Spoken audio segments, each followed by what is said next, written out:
Hello दोस्तों, welcome to my channel. दोस्तों, इतिहास में उन्हीं को याद रखा जाता है जिनकी सोच और कार्य दुनिया से हटकर होती है। तो आज हम उस महापुरुष के जन्म स्थान आए हैं जिसे दुनिया संत कबीर दास कहती है।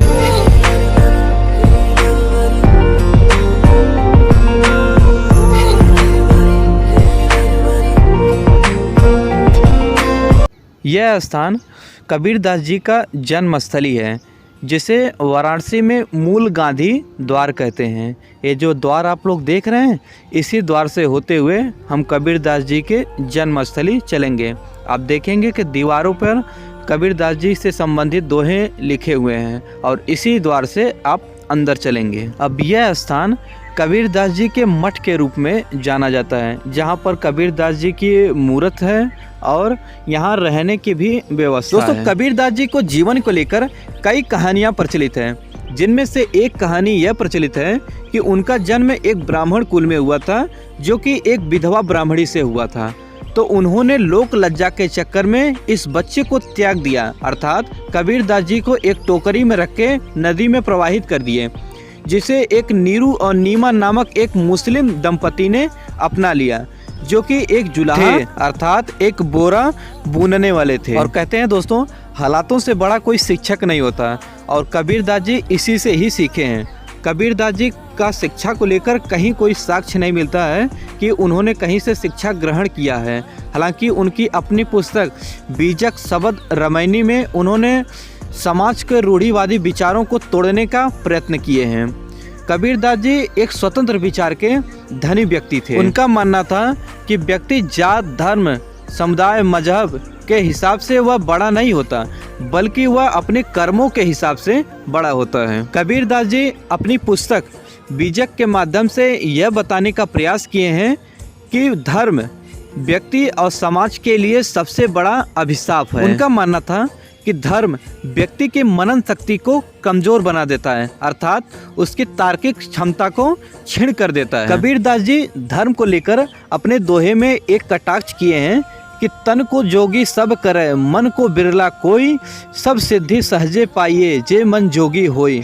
अर्थात शरीर पर भगवा वस्त्र धारण कर लेने से कोई सिद्धि को प्राप्त नहीं कर लेता है, बल्कि मन को साफ करने से वह सिद्धि को प्राप्त कर लेता है। इस प्रकार उन्होंने कई ऐसे दोहे लिखे हैं जिससे कि व्यक्ति का मनन शक्ति मजबूत हो, ना कि कमजोर हो। अब आते हैं दोस्तों वर्तमान परिदृश्य में कि यह धर्मशाला अभी वर्तमान में कैसा है और क्या है इसका महत्व। तो दोस्तों, यह धर्मशाला अभी यह एक मठ के रूप में जाना जाता है और यह एक धर्मशाला भी है, अर्थात यहाँ लोग रहते भी हैं और जिनके चार्जेस 200-300 के आसपास रहते हैं, और यहाँ पर हर शाम को पूजा पाठ की जाती है। हालांकि इस मंदिर या परिसर के अंदर आने के लिए आपको अपने शूज या चप्पल उतार के ही आना पड़ता है, तभी आप अंदर आ सकते हैं, रह सकते हैं, प्रवेश कर सकते हैं। इस मंदिर की खासियत यह लगी हमें दोस्तों कि इस मंदिर का कोई पुजारी नहीं है। हाँ जी दोस्तों, यह इतना बड़ा मंदिर है लेकिन इसका कोई पुजारी नहीं है। यहाँ कोई भी व्यक्ति आए वह अपने तरीके से यहाँ पर पूजा पाठ कर सकता है। यदि हिंदू धर्म से आता है तो वह पूजा कर सकता है, और यदि वह मुस्लिम समुदाय से आता है तो वह यहाँ पर आके नमाज भी अदा कर सकते हैं। हालांकि दोस्तों, इस मंदिर के दीवार पर एक शर्त चस्पा कर दिया गया है। वह शर्त यह है कि यहाँ पर कोई भी पूजा करने आता है या नमाज पढ़ने आता है तो वह शांति तरीके से करे। यहाँ कोई शोर शराबा नहीं होना चाहिए। क्योंकि कबीर दास जी का जीवन एक शांति प्रिय तरीके से व्यतीत करना था, अर्थात वह एक शांति प्रिय तरीके से अपना जीवन व्यतीत करते थे। तो उनकी आस्था को ध्यान में रखते हुए यह नियम लगाए गए हैं। और एक नियम यह भी है दोस्तों कि इस मंदिर में कोई भी व्यक्ति यदि वह पूजा करने आता है या नमाज करने आता है, नमाज पढ़ने आता है, तो वह चंदा नहीं दे सकता, अर्थात वहाँ पर दान पेटी की व्यवस्था यहाँ पर नहीं है। यहाँ कोई भी पैसा नहीं दे सकता। ये सब नियम इसलिए हैं दोस्तों क्योंकि कबीर दास जी का इस पर कोई विश्वास नहीं था, तो उनकी आस्था पर कहीं चोट न लगे, वह इसलिए ये सब नियम लगाए गए हैं। अब बात करते हैं दोस्तों कि कबीर दास जी का विचार इतना अलग कैसे हुआ। तो कहते हैं दोस्तों कि बच्चे की परवरिश उसके आचरण से झलकती है, अर्थात जिस प्रकार बच्चे की परवरिश होती है वैसे ही वह आचरण करता है। तो ठीक उसी प्रकार कबीरदास जी भी किए थे। कबीरदास जी का दोस्तों जिन्होंने लालन पालन किया, जिन्होंने इनका पालन पोषण किया, वह नीमू और नीमा नामक एक मुस्लिम दंपति थे जिनका विचार एकदम स्वतंत्र था। तो उन्होंने उसी प्रकार कबीरदास जी को भी शिक्षित किया। और जैसे जैसे कबीरदास जी युवावस्था की तरफ अग्रसित होते गए वैसे ही वह साधु संतों के बीच उनका लगाव बढ़ता गया। वह साधु संतों के बीच रहने लगे और धीरे धीरे ऐसा समय आया कि वह एकदम अकेले रहने लगे और उन्होंने उसी दौरान ये सब दोहे लिखना प्रारंभ किए। हालांकि उन्होंने नहीं लिखे बल्कि अपने एक शिष्य रामदास के सहयोग से लिखे थे। अब बात आई दोस्तों कि कबीरदास जी अपने जीवन चलाने के लिए क्या करते थे, अपने जीविकोपार्जन के लिए वह क्या करते थे। तो वह दोस्तों एक जुलाहा थे, वह एक बोरा गूंथते थे।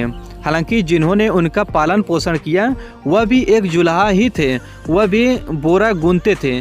तो धीरे धीरे उन्होंने भी, कबीरदास जी ने भी सीखा और वह बोरा गूंथने लगे और उन्हीं से वह अपना जीवन चलाते थे। परंतु जैसे जैसे समय बीतता गया वह एक संत की तरफ अग्रसित होते गए और अंत में वह एक दोहा ही लिखते थे। उस समय दोस्तों वाराणसी में एक मिथ्य प्रचलित हो गया था कि वाराणसी के मणिकर्णिका घाट पर अपना दाह संस्कार करने से व्यक्ति स्वर्ग में जाता है। तो कबीरदास जी ने इस मिथ्य को तोड़ने के लिए वह वाराणसी से मगहर चले गए थे। मगहर जो उत्तर प्रदेश के गोरखपुर में अवस्थित है, वहाँ वो चले गए कि ऐसा कुछ भी नहीं होता। वह व्यक्ति स्वर्ग या नरक में वह अपने कर्मों के हिसाब से जाता है, ना कि कहीं जलाने से। हालांकि आज भी आप देखेंगे तो मणिकर्णिका घाट पर 1/3 भारतीयों का यह मानना है कि मणिकर्णिका घाट पर जलाने से उनकी आत्मा की शुद्धि हो जाती है और वह स्वर्ग को प्राप्ति होती है। तो बस दोस्तों इस वीडियो में इतना ही। अगर आप लोगों को यह वीडियो अच्छी लगी है तो प्लीज़ सब्सक्राइब और लाइक करके ज़रूर जाएं, ताकि हम आप लोगों को और अच्छे इस तरह से हिस्टोरिकल नॉलेज देने का प्रयास करूं। जय हिंद, जय भारत।